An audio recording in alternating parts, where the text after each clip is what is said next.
నమస్తే, welcome to J news. నేను మీ ఆదిత్య. ముందుగా బులెటిన్ హెడ్లైన్స్.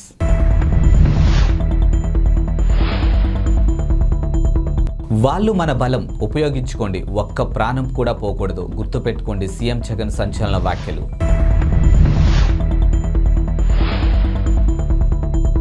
తుఫాన్ ఎఫెక్టు, భక్తులకు టీటీడీ హెచ్చరిక.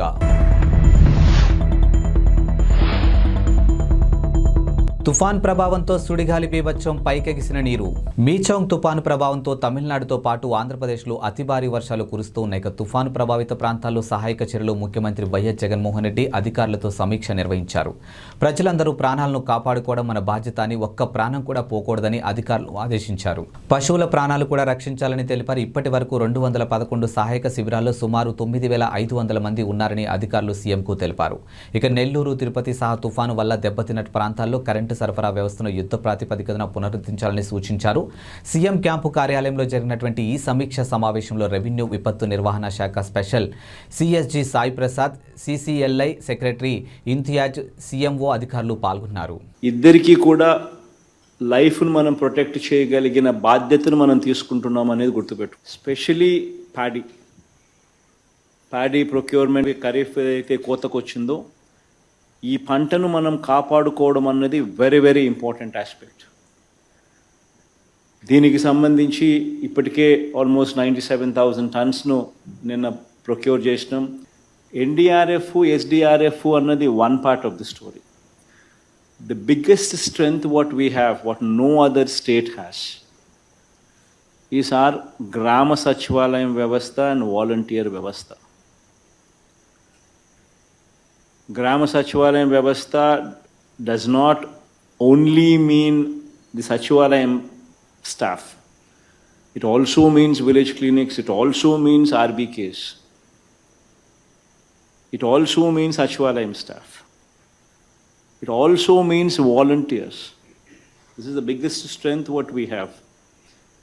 Almost every 70 inlaku 60 inlaku oka volunteer kuda manaku available ga unna గొప్ప పరిస్థితి బహుశా ఏ రాష్ట్రంలోనూ కూడా లేదు. ఒక మన రాష్ట్రంలో మాత్రమే అవైలబుల్గా ఉన్న పరిస్థితి. So this is our biggest strength.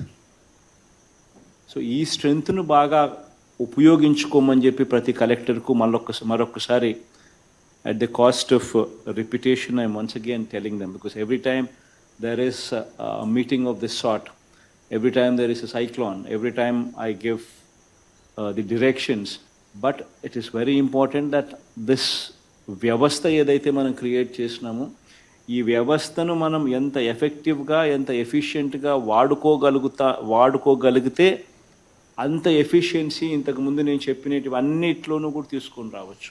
Very very important aspect. One should always keep in mind that ఈ క్యాంప్స్లోకి ఎవరినైతే మనం మనుషులను తీసుకొని పెడుతున్నామో మీరే వెళ్ళి క్యాంపుల్లో ఉంటే what kind of facilities you would like to have, you would want there to be in existence. అవే రకమైన facilities అక్కడ ఉండేట్టుగా చూసుకోండి. ఒక 10 రూపాయలు ఎక్కువ ఖర్చు అయినా పర్వాలేదు. Please be mindful of this. You need to position yourself in their shoes and be empathetic to the cause. So this is one thing that you need to be very very mindful of that. And క్యాంపుకు వచ్చిన ప్రతి ఒక్కరూ కూడా ఇంటికి వెళ్ళేటప్పుడు చిరునవ్వుతో ఇంటికి వెళ్ళే పరిస్థితి తీసుకొని రావాలి. ఇంటికి వెళ్ళేటప్పుడు give them 1,000 rupees per head, or if it's a family, ఇంతకుముందు 2,000 ఇమ్మని చెప్తా ఉంటుంది, ఇప్పుడు దాన్ని కూడా ఇంకొక 500 పెంచి 2,500 ఫ్యామిలీకి ఇచ్చి పంపించండి. తుఫాను ప్రభావంతో తిరుమలలో ఈదురుగాలు కూడినటువంటి భారీ వర్షం కురుస్తున్నాయి. దీంతో భక్తులకు ఇబ్బంది పడుతూ ఉన్నారు. పాంచజన్య సమీపంలో భారీ వృక్షం నేలకూలింది. దీంతో 4 వాహనాలు దెబ్బతిన్నాయి. తిరుమలలో 10 సెంటీమీటర్ల వర్షపాతం నమోదైంది. తుఫాను నేపథ్యంలో ఉదయం 6 గంటల నుంచి రాత్రి 8 గంటల వరకే ద్విచక్ర వాహనాలు ఘాట్ రోడ్లపై తిరిగేందుకు టీటీడీ అనుమతి ఇచ్చింది. తుఫాను కారణంగానే రేణిగుంట విమానాశ్రయం నుంచి రాకపోకలు సాగించే పలు విమాన సర్వీసులు రద్దయ్యాయి.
తీవ్ర తుఫానుగా మారిన మీచౌంగ్ ఇక బాపట్ల సమీపంలో తీరం దాటింది. ఇక తుఫాను తీరం దాటే సమయంలో గంటకు 90 నుంచి 100 కిలోమీటర్ల వేగంతో ప్రచండ గాలులు వీచాయి. ఇక పలు ప్రాంతాల్లో అతి భారీ వర్షాలు కురుస్తున్నాయి. ఇక చెట్లు, విద్యుత్ స్తంభాలు నేలకొలిగాయి. ఇక పశ్చిమ గోదావరి, నెల్లూరు, ప్రకాశం, గుంటూరు, పల్నాడు, ఎన్టీఆర్, కృష్ణా జిల్లాల్లో నష్టం ఎక్కువగానే జరిగింది. ఇక కాకినాడ జిల్లా జగ్గంపేట, చెన్నై, కోల్కతా జాతీయ రహదారిపై టోర్నడోను తలపించేలా నీరు పైకెక్సింది. ఇక గండేపల్లి పెట్రోల్ బంక్ వద్ద సుడిగాలి బీభత్సం చేసింది.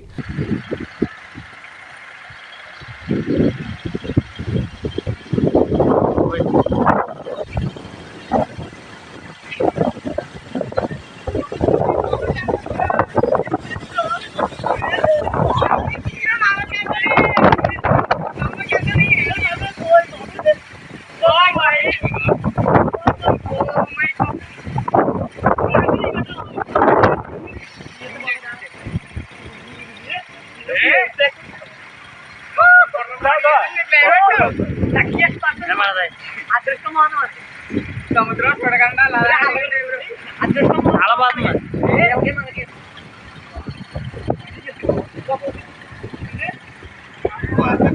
మళ్ళీ చూడలేదు ఫోకస్ మరి జీవితంలో చూస్తాను చూడాలని చెప్తున్నాను. ఇలాగే జీవితంలో చూడమని ఫోకస్ వచ్చింది అది అది జుంజే జుంజే జుంజే మళ్ళీ మళ్ళీ రాదు అవి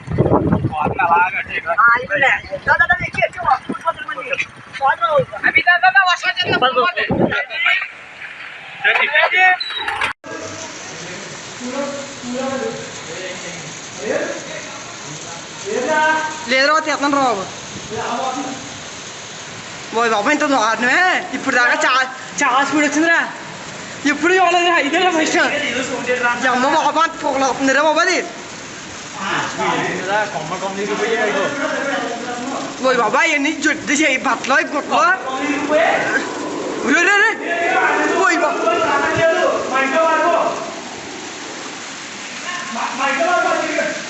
ఎవరా వచ్చాము ఇవిడే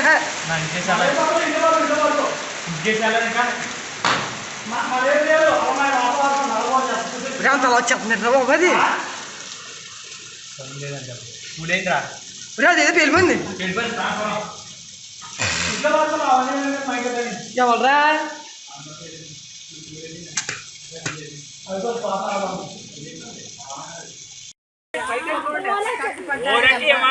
రంగులు కూర్చుండి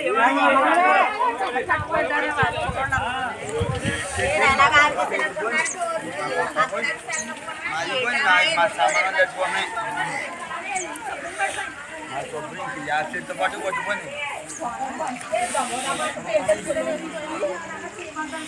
తీసుకుని పక్కకు వచ్చేసాను. మా గోడ అంతా పడిపోయింది కదా. అదిగో ఎవరో పోలేదు. పడిపోయినా పట్టుకున్నావు.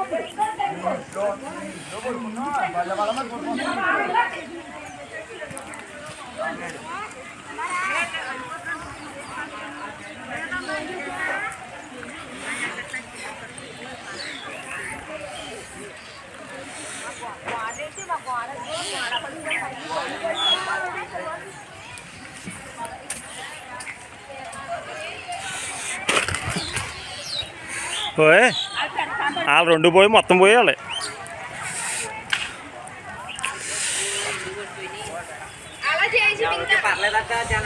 జనాలు ఇక్కడే మన మొక్కలోనే ఎక్కడ లేదు.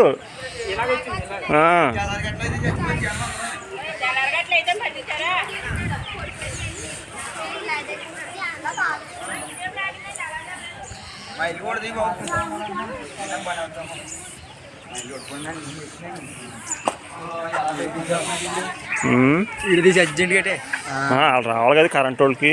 బాబోయ్ కొన్నాక ఎక్కడ ఏం లేదు.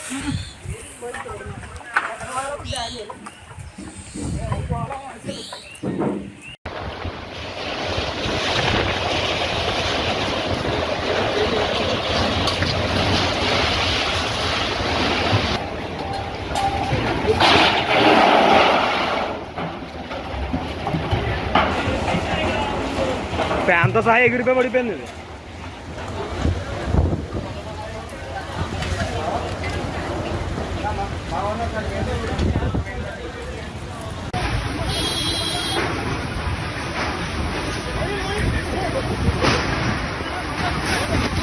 తెలంగాణ కొత్త సీఎంపై ఉత్కంఠకు తెరపడింది. ఇక రాష్ట్రానికి కాబోయే ముఖ్యమంత్రిగా కొడంగల్ ఎమ్మెల్యే టీపీసీసీ అధ్యక్షుడు రేవంత్ రెడ్డిని కాంగ్రెస్ అధిష్టానం ఖరారు చేసింది.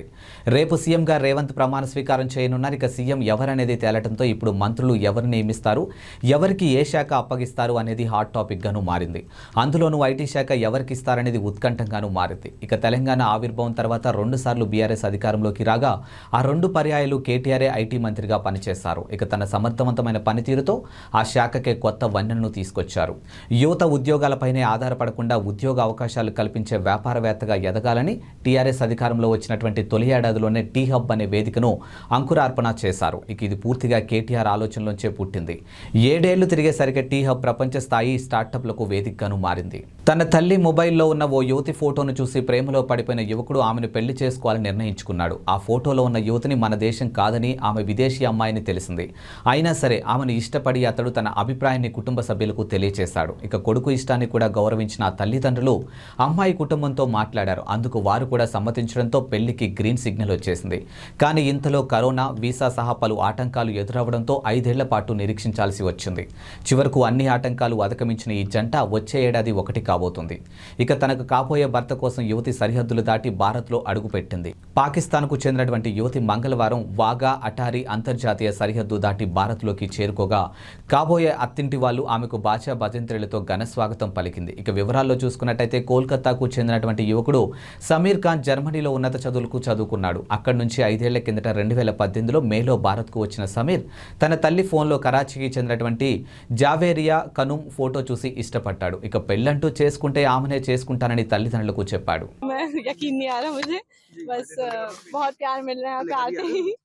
बहुत खुश हूँ मैं।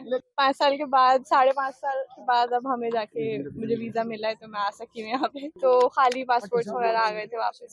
आपका शादी में सबको मुबारक है करते हैं मैं पहले हफ्ते जनवरी में, और शुक्रिया है मुझे इंडियन गवर्नमेंट, पाकिस्तानी गवर्नमेंट का और मकबूल अहमद जी का, जिन्होंने मेरी बहुत मदद की है इस वीजा प्रोसेस में। తెలంగాణ నూతన ముఖ్యమంత్రిగా రేపు ప్రమాణ స్వీకారం చేయబోతున్నారు రేవంత్ రెడ్డి. ఇక ఢిల్లీలో బిజీగా గడుపుతున్నారు. ఇక అధిష్టానం పిలుపుతో నిన్న సాయంత్రం అకస్మాత్తుగా ఆయన ఢిల్లీకి వెళ్లారు. ఇక ఆయన ఢిల్లీ చేరుకోవడానికి ముందే ముఖ్యమంత్రిగా రేవంత్ పేరును అధిష్టానం ప్రకటించింది. ఢిల్లీ వెళ్లిన రేవంత్ ఈ ఉదయం పార్టీ అధ్యక్షుడు మల్లికార్జున ఖార్గే, పార్టీ జాతీయ ప్రధాన కార్యదర్శి కేసీ వేణుగోపాల్తో భేటీ అయ్యారు. ఇక సీఎల్పీ నేతగా తనను ప్రకటించినందుకు వారికి కృతజ్ఞతలు తెలిపారు. ఇక మరి కాసేపట్లో పార్టీ అగ్రనేతలు సోనియా గాంధీ, రాహుల్ గాంధీతో భేటీ అవుతారు. ఇక మంత్రివర్గ ఏర్పాటు, ఇతర అంశాలపై వారితో చర్చిస్తారు.